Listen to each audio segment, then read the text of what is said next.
ध्यायतो विषयान पुंसात्, उसका चिंतन तभी होता है जब हम कोई दृश्य देखते हैं। इस पर बहुत सावधान रहें, बहुत खतरे पे है उपासना।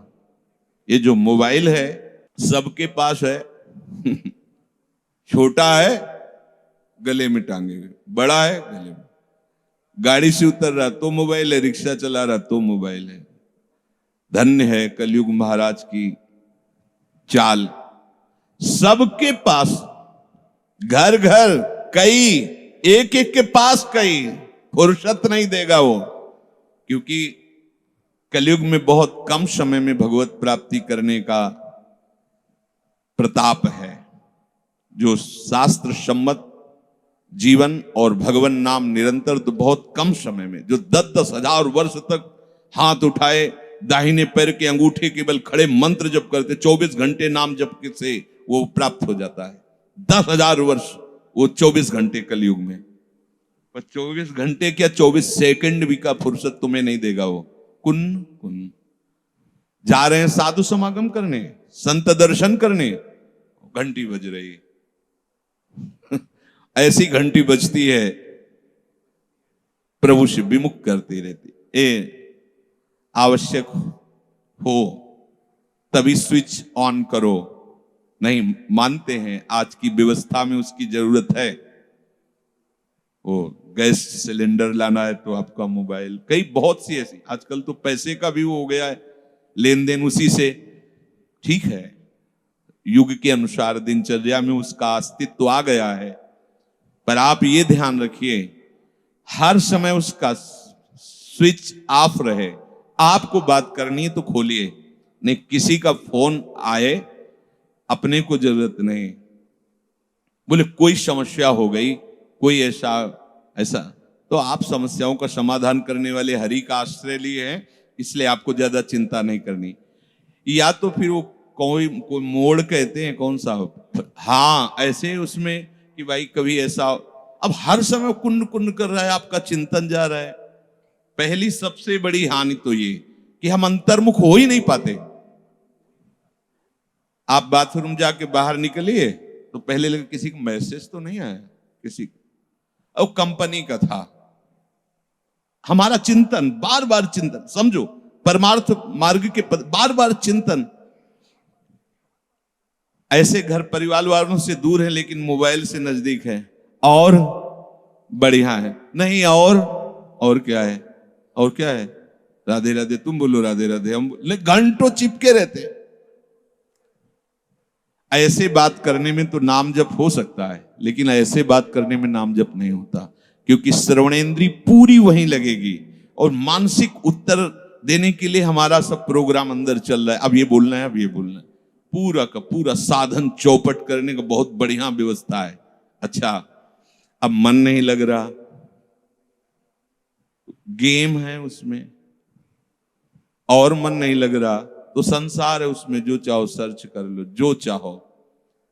अब कई हमने ऐसे नई अवस्था वालों की जब छानबीन की तो उन्होंने स्वीकार किया कि हम मोबाइल में गंदे दृश्य देखते हैं, कसम खवा के, डांट फटकार के। अब आप सोचो, जिन बातों का चिंतन सर्वनाश कर सकता है, भगवान आदेश कर रहे हैं, उन बातों को आप दृश्य में देख रहे हैं। अब आपका क्या होगा? गाढ़ चिंतन, बस यही लगेगा कि जीवन का परम लाभ यही है जो दृश्य देख रहे हैं। मान जाइए, ऐसी भूल कदापि मत करना। वृंदावन में बैठे हो, जिनसे गलती हुई वो भगवान सर्वसामर्थ्यशाली है, मिटा देंगे। आज जो भी हमारी बात सुन रहे हैं, कभी अपने मोबाइल में गंदा दृश्य नहीं देखेंगे, ये नियम लें। नियम का तात्पर्य होता शपथ पूर्वक उस बात को स्वीकार करना। ध्यान दीजिए, वृंदावन में हो, अगर नियम ले रहे हो और आप देखोगे तो बहुत बुरी दशा होगी आपकी, क्योंकि वो मार्ग ही बुरी दशा का है। एक नियम लो, मोबाइल से कोई भी शास्त्र विरुद्ध गंदा दृश्य हम नहीं देखेंगे। ले लिया, ध्यान दीजिए, सब बच्चा बच्ची, संत और गृहस्थ सब श्री जी को साक्षी करके वृंदावन धाम में ये नियम लो कि हम व्यभिचार संबंधी, गंदे आचरण संबंधी, भगवत विमुख करने वाले दृश्य बातें हम नहीं देखेंगे। ले लिया? अंदर से देख लो, क्योंकि पकड़े जाओगे। एक दृष्टि में ही तुम्हारा एक्सरा हो जाएगा कि तुम कहां हो। सर्व सामर्थ्यशाली प्रभु है। अगर फिर चूक करोगे तो तुम्हें कोई नहीं बचा पाएगा, क्योंकि धाम मां की तरह करुणा रखता है और श्री जी अपार वात्सल्य समुद्र है। इनको साक्षी करने के बाद यदि गलत कदम किया तो आप समझ लीजिएगा कभी दृश्य मत। ये बहुत ही घातक, बहुत ही नाशकारी बात है। आप लोगों को समझ में नहीं आ रहा। अरे जब शास्त्र आज्ञा करता है कि कोई पक्षी अगर मैथुन धर्म से युक्त हो, एक बार दृष्टि चली जाए तो प्रणाम करके दोबारा दृष्टि मत डालना। जब मछली में कोई अंग प्रत्यंग नहीं दिखाई देते और उनकी क्रीड़ा को देखकर महर्षि सौभरी पतित हो गए, तो आप ऐसे दृश्यों को देखकर कहां पहुंच जाएंगे। और ये मन तो चाहता ही है कि हम इसको अपने अधीन रखें, इसलिए छुप करके एकांत कमरे में आपके पास है, सिटकनी लगाई, बंद कर दिया और आप देख रहे हैं। तो आप क्या कर रहे हैं जान रहे हो? ऐसी बुरी स्थिति को प्राप्त हो रहे हैं जिसका कहीं कोई उपाय नहीं है, क्योंकि बुद्धि नाशात, अब आपका सर्वनाश हो जाएगा। ये जो कुछ उपासक आपको दिखाई दिए बिना किसी कारण के भागते हुए, उसका कारण यह होता है उनका हृदय ही उनको बर्दाश्त नहीं करने देता है। समुदाय उनको लगता है भागो, भागना पड़ेगा, क्योंकि अंदर बैठा हुआ जो सर्वात्म प्रभु है, जब तुम गलत चलोगे तो वो गलत मार्ग दिखा देगा। समझ, जब कोई चोरी करने चलता है तो अंदर से वो रास्ता दिखा देता है, ये यहां से छलांग लगाओ, ऐसे चलो, क्योंकि सारे खेल उसी के हैं, सारे खेल उसी के हैं। अनंत ब्रह्मांडों में अनंत माया की दौड़ चल रही। तुम प्रभु के त्रिगुणातीत मार्ग के पथिक हो तो शास्त्र और गुरु रूप से वो प्रेरणा कर रहे हैं। नहीं तो जो कुबुद्धि है वो कहां से आई है? वहीं से तो आई। तो कुबुद्धि प्रेरणा करती, ऐसा कर लो, ऐसा कर लो, ऐसा कर लो। कुबुद्धि के अंतर्गत मत जाना, नहीं तो जैसा नाश कुबुद्धि से होता है, ऐसे जहर चला गया, एक शरीर नष्ट हो गया, दूसरा मिल जाएगा। लेकिन कुबुद्धि में विषय जहर फैल गया, ये हजारों जन्म तक जाएगा, ये संस्कार बनते चले जाएंगे। देखना लो, अभी तक पिंड छूटा है क्या? सब देख रहे, समझ रहे, गा रहे, सुन रहे, पर अंदर से बुद्धि यही कहती कि भोगों में सुख है। धिक्कार है ऐसी बुद्धि को।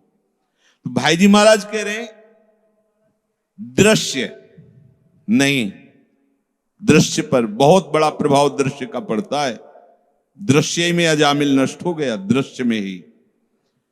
साहित्य, कोई भी जैसे उपासना मार्ग के प्रतीक है, पेपर ये ऐसे इधर उधर के, कैसे कैसे तुम पढ़ते हो, कैसे अच्छा लगता है, क्या जानकारी लेनी है?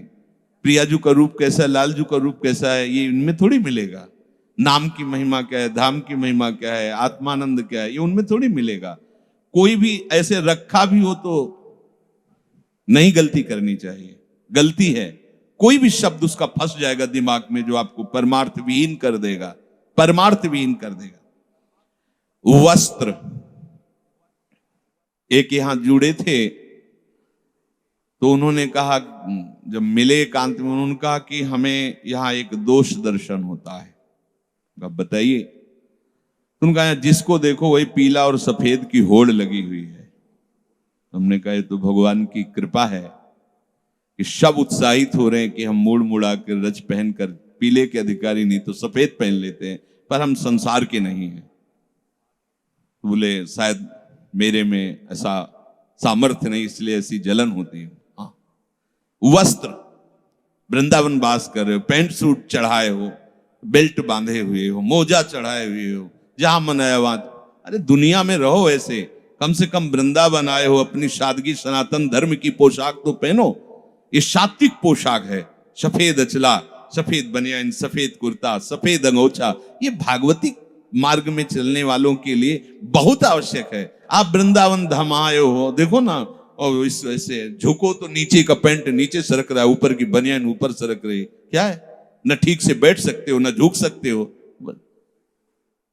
ये जो मनमानी चिंतन करने वाले, मनमानी आचरण करने वाले लोग हैं, आते तो हैं परमार्थ के लिए, लेकिन गुरु बन के आते हैं। हमारी बात चलनी चाहिए। अरे पागल हो तुम? नहीं, वस्त्र से क्या होता है? यहां लिखा है वस्त्र होता है, उसका प्रभाव होता है, वस्त्र का प्रभाव होता है। और आहार, खान पान, बहुत खान पान सावधान। और बिहार, घूमने जा रहे हैं, बहुत सावधान। जब बिहार कर रहे हो तो साथ में वृंदावन बिहारी बिहारणी जो हुए ऐसा अनुभव करो, क्योंकि अकेले नहीं चलते अपने लोग, प्रिया प्रीतम के साथ चलते हैं, संग, उनके संग। ये लता कितनी सुंदर है, इसके नीचे प्रियालाल बैठकर बात करेंगे। हाँ, ये कितना सुंदर झुका हुआ तमाल है, यहाँ प्रिया प्रीतम अमुक खेल खेले, हाँ ऐसा। और यमुना जी का, अच्छा यहाँ प्रिया प्रीतम ऐसे दौड़ दौड़ के खेले, यहाँ रास कर। हर समय अकेले बिहार में मत जाना। अगर अकेले जाने वाले का लक्षण, कैसा आदमी है, दुष्ट है, ऐसा, ये अच्छा है, ये बहुत यार सुंदर है, बस आप अगर उसका भोग कर रहे हैं राग द्वेष का, तो आप फंस जाएंगे। साथ में प्रिया प्रीतम को रखो। ये सभी कुसंग हैं और त्याज्य हैं, इनसे राक्षसी वृत्ति का व्यवहार होता है। किनसे? जिस प्राणी के, जिस पदार्थ के, जिस दृश्य के, जिस साहित्य के, जिस वस्त्र के, जिस आहार और विहार के प्रभाव से हमारा भजन छूटे, हमारे प्रिया प्रीतम का चिंतन छूटे, पवित्रता छूटे, सादगी, शास्त्र के अनुसार आचरण, धर्म के अनुसार आचरण छूटे, ऐसे किसी भी प्राणी, पदार्थ, वस्तु, साहित्य, दृश्य, आहार विहार का सेवन उपासक को नहीं करना चाहिए। तभी वो अपने चिंतन को बचा सकता है।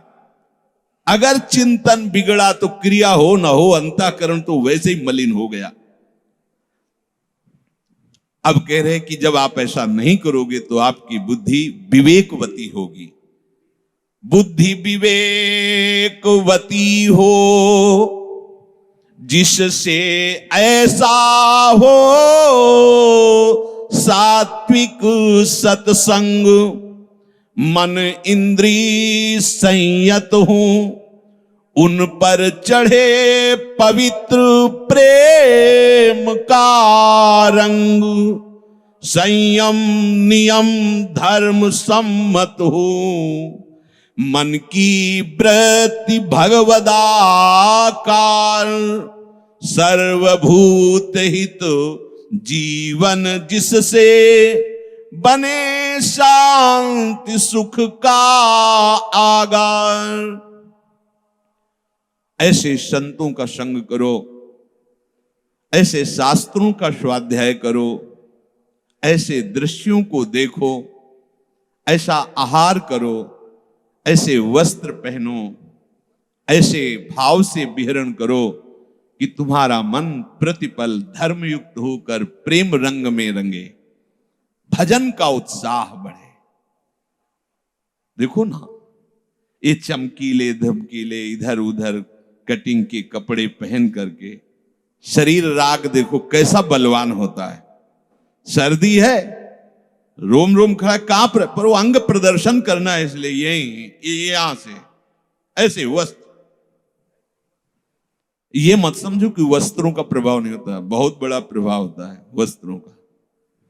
सावधान, सात्विक वस्त्र पहनो। भाई जी ने, जिन्होंने उपदेश किया है, अपनी पत्नी अपने परिवार के साथ कपड़ों की होली लगवाई थी घर में। विदेशी जो भी ये सब महंगे में सात्विक वस्त्र सब आग लगाओ, साड़ी वस्त्र सब ऐसे एकत्रित करवा के आग लगाओ इनको। नहीं, सात्विक। तब गृहस्थ रहते हुए भी परमहंसों के द्वारा आदरणीय हुए। दिखाई देता था गृहस्थ धर्म में आचरण करते हुए भाई जी, लेकिन स्थिति जो महापुरुष जानते थे वो मन से झुकते थे भाई जी के चरणों में। ये मत समझो कि वस्त्र का प्रभाव नहीं पड़ता। ये बिल्कुल किसी की भी मत मानना उसका बहुत बड़ा प्रभाव होता है। वस्त्र का प्रभाव होता है, नहीं होता? वस्त्र का प्रभाव होता है, तभी तो फिर जो वीतराग परमहंसों के मार्ग में एकांत से, वैसे भी रति खत्म हो जाएगी। जहां इधर मति चलेगी तो जैसे विषयी ये नहीं धारण कर सकता, ऐसे नहीं रह सकता जैसे आप लोग। हमसे नहीं होगा, बोल देगा बाबा जी, ये तो भी बोल देगा, हमसे नहीं होगा, ये मुंह में रज लगाना ये सब ऐसे नहीं होगा हमसे। शरीर राग है, क्योंकि गाल चिकने दिखाई देनी चाहिए, मुख में आकर्षण वो दिखाई देना चाहिए, तो ऐसे वस्त्र सेटिंग पेटिंग, बाबा जी भी तो ऐसी सेटिंग के हैं। नहीं, हम शरीर राग को मिटियामेट करने आए हैं परमार्थ में। उचित वस्त्र धारण कर लिए, रजोगुण का नाश करना प्रिया प्रीतम के प्रेम मार्ग में बढ़ने का संकेत है। बुरा लगेगा जो शरीर रागी है, पर अभी का बुरा आपको अमृत पान करने योग्य बना देगा। अगर आप अभी बात नहीं समझोगे तो बुरा ही बुरा है। न जाने कितने कल्पों से हम यही सब करते चले आ रहे। कभी तो राजा भी बने होंगे, ऐसा नहीं, कभी तो देवताओं का भी भोग भोगा होगा। जब से सृष्टि हुई तब से चल रहे तो सब हुआ होगा। क्या हाथ लगा? कुछ नहीं। अब संभाल लीजिए, जिससे हमारा विवेक बढ़े ऐसा संग करना चाहिए। ये जो रहनी है वृंदावन की, जैसे एक बार सबसे कहा था कि वृंदावन वासी हो, चाहे गृहस्थ हो, चाहे विरक्त हो, रज के पात्र में पाओ, अमनिया कर लो, अच्छे पवित्र पात्रों में श्री जी को भोग लगाओ, अपने लिए रज के पात्र रख लो। और रज का पात्र बदलने की जरूरत नहीं है। वृंदावन की रज ऐसे चिकनाट हटाने के लिए वो ऐसे धो के बस ऐसे रख दिया, फिर दूसरे वो महाप्रसाद स्वरूप। दूसरी बात, अगर शरीर स्वस्थ है तो भूमि सेवन करो। वृंदावन में आसन प्राय हमारे संत भगवान सब भूमि सेवन ही करते हैं। जमीन में ऐसे एक गद्दा ऐसे आसन लगाए, कोई चटाई लगाए, जैसी जिसकी निष्ठा है वैसे वास कर रहे हैं। क्योंकि वृंदावन भूमि में शयन करना ये अहोभाग्य है। ये प्रिया प्रीतम का निज महल है। और सात्विक वस्त्र धारण करो। और हमारा सुनना, बोलना, देखना ये गुरु सम्मत होना चाहिए। देखना, सुनना, बोलना, बहुत से अपराध हमारे इसमें बनते हैं।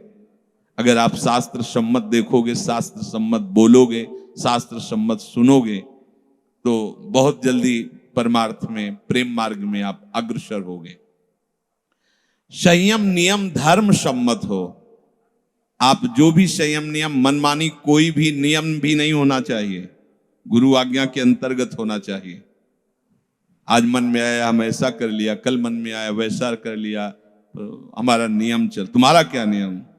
जो मार्ग में, उपासना मार्ग में जो नियम दिए जाए गुरुजनों के द्वारा, शास्त्र के सम्मत, उनका आचरण करना चाहिए। अब हम तो खाली होके आपके पास आए हैं, आप आज्ञा करो, मैं कैसे अपना जीवन भगवत प्राप्ति के लिए निर्वाह करूं, कैसे चलूं। वो साधक इस मार्ग, आज हमारा मन आया ऐसा, आज कल हमारा मन, हमारी कुछ भी मनमानी नहीं होनी चाहिए।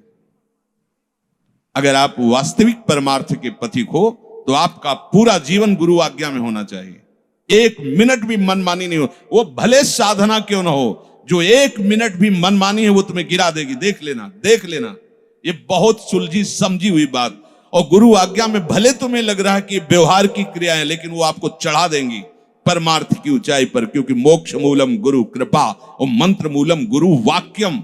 जो गुरु वाक्य पे चलता है उसका हर कार्य मंत्र में होता है, और जो गुरु वाक्य पर चलता है तो उस पर गुरु कृपा बरसती है। गुरु कृपा ही इस माया बंधन से मुक्ति दिलाती है। मोक्ष मूलम गुरु कृपा। उसी का जीवन शांति, सुख और प्रेम का आगार बन जाता है, जो सत्संग के द्वारा अपनी बुद्धि को विवेकवती करके शास्त्र और गुरु आज्ञा के अनुसार चलता है। अभी प्रभु ने बताया कि विषय चिंतन करने से कितनी बड़ी हानि हो गई। यहां कहीं भी विषय भोग की बात नहीं की भगवान ने, पीछे जो चर्चा की। विषय चिंतन मात्र से सर्वनाश, बुद्धिनाशात सर्वनाश। उपासक विषय चिंतन से बच पाना बहुत कठिन होता है। ये अपने भी अनुभव की बात है। विषय का सेवन नहीं हो रहा, बीच में एक रकील खिंची हुई है, पर नवीन जब इस मार्ग में चला जाता है तो पूर्व संस्कार जन्म जन्मांतरों के ये लगता है कुछ तो है। जैसे परिवार हंसते खेलते बातचीत करते, अब वो तो समाज में तो कहीं ना कहीं दृश्य दिखाए, कुछ तो है, ये लोग सुखी हैं, कुछ तो है। क्योंकि अभी ज्ञान का विकास नहीं हुआ, भगवत तत्व का परिचय नहीं हुआ, और पूर्व संस्कार उसको घसीट रहे हैं भोगों के, तो वो भोग तो नहीं भोगता, पर भोग चिंतन बनता रहता है।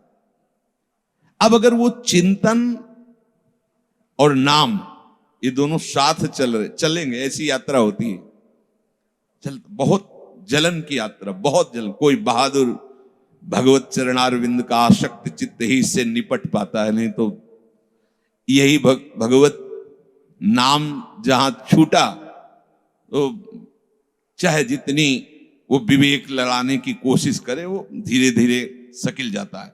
पर अद्भुत चमत्कार नाम का है, अद्भुत चमत्कार। जहां भगवान कह रहे हैं कि सर्वनाश हो जाता है, ऐसा चिंतन होने पर भी नाम उसे डूबले ले देता और एक दिन ऐसी स्थिति में पहुंचा देता है कि वही अपनी वृत्तियों को देख के हंसता है कि अच्छा, इन वृत्तियों में मेरी ये हालत थी, तो ये तो केवल नाम की कृपा हो गई। उपासक ज्यादा हताश निराश ना हो कि हमने विषय चिंतन में सर्वनाश होता है सुन लिया है, अब हमारा सर्वनाश। बिल्कुल डरना नहीं, पर आप इसका स्वाद लेके चिंतन में बहते चले जाओ, ऐसा भी नहीं होना चाहिए। इसीलिए भगवान कह रहे हैं, जो संत जन है होते हैं वो शास्त्रों का साक्षात्कार करते हैं। साक्षात्कार को तो अनुभव। तो भगवान के इस आदेश में और भगवान के नाम में, दोनों के बीच में साधक चला है। भगवान का आदेश मानकर भगवान का नाम लेते हुए पर चिंतन विषयों का होता है। ऐसा नहीं कि आज भक्ति में चला है, उसका चिंतन खत्म हो गया, अब वो तो सिद्ध हो गया, वो उपासक उसका तो होगा ही, पर अब हमको बढ़ावा नहीं देना उस चिंतन का।